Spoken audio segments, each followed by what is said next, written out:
الراجل ده كداب ومعرفتيش لسه تفقسيه بالاربع علامات اللي قلتلك عليهم قبل كده، والمفروض النهارده او بكره هتقابليه وعاوزه تتاكدي انه بيكذب في موضوع معين.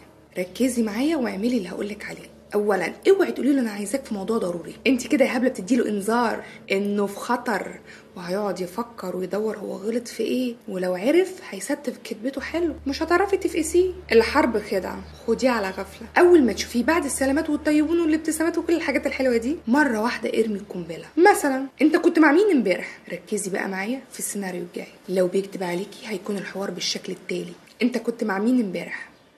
وتكون بابتسامة مصطنعة من اللي بتخوف دي. سيبيه ياخد صدمته ووقته في الصدمة. أنا كنت مع مين امبارح؟ هيكرر سؤالك وراكي علشان ياخد وقته في التفكير، هو دلوقتي بيفكر، ولو ملحقش هيضيف سؤال على سؤالك. أنا كنت مع مين امبارح؟ هكون مع مين يعني؟ هو انت بتسألي ليه؟ دلوقتي بقى مطلوب منك ان انت اللي تردي عقبال ما هو ياخد وقته في التفكير. حاجة اوعي تعمليها دلوقتي. رد عليا يا ميدو، ما تسألنيش السؤال بسؤال كنت مع مين امبارح. كده غلط، كده غلط. امسكي اعصابك واكدي على سؤالك بهدوء. عادي، بسأل عادي، كنت مع مين امبارح يا ميدو. دلوقتي لو ما خدش وقته في الكدبة ولسه بيحضر هيعيد تاني نفس الطريقة على امل انه يزهقك. تسألي عادي، متأكدة؟ هو كده بياخد وقته في التفكير وبيزهقك، فهتردي بالشكل ده وطولي نفسك كده علشان يعرف ان لا مفر من الاجابة. عادي، عايزه اعرف كنت فين امبارح ومع مين ويومك كان ماشي ازاي.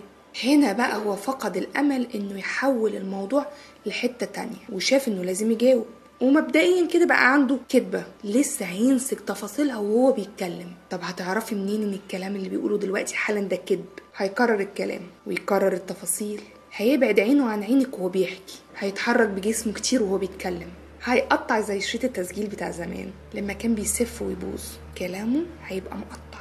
ركزي معايا كده، انت دلوقتي قدامه وهو بيتكلم. ابدا رحت الشغل ورجعت اتغديت ونمت شويه ونزلت مع مازن وحسام، قعدنا في كافيه وجي مجموعه من صحابنا انت ما تعرفهمش، رحنا اتمشينا واتعشينا وبره وبس. عينه مش معاكي، وشه بيتحرك كتير، بيقطع في الكلام لانه بيفكر، لان الراجل اللي مش بيكذب هيرد بتلقائيه عاديه جدا دون تفاصيل. في اغلب الرجاله هتكون بالطريقه دي. ابدا روحت من الشغل العيال اتصلوا بيا نزلت اتعشينا بره ورجعت، ما كانش في حاجه جديده. الراجل اللي واثق في نفسه بيتكلم عادي، مش محتاج يسرد تفاصيل زياده انت ما سالتيش عنها، ومش هيقعد يبرر ويعيد ويزيد.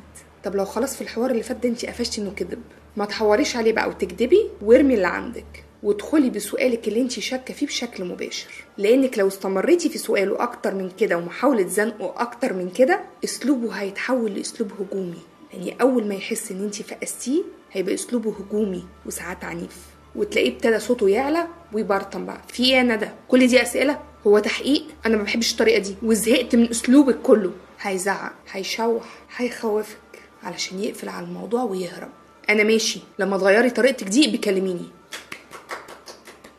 برافو، كسبتي معانا واحد كداب. وبالنهايه الراجل الكداب ما يتأمنلوش، ولا حتى الست الكدابه، ولا اي انسان كداب، لان الكداب حباله طويله، قصصه كتيره، وما تعرفش صدقه من كدبه، والكدب بيجر وراه صفات كتير تانية وحشه، والقادر على الكدب قادر يعمل حاجات كتير انت ما تتخيلهاش. فالكداب نقول له سلام عليكم.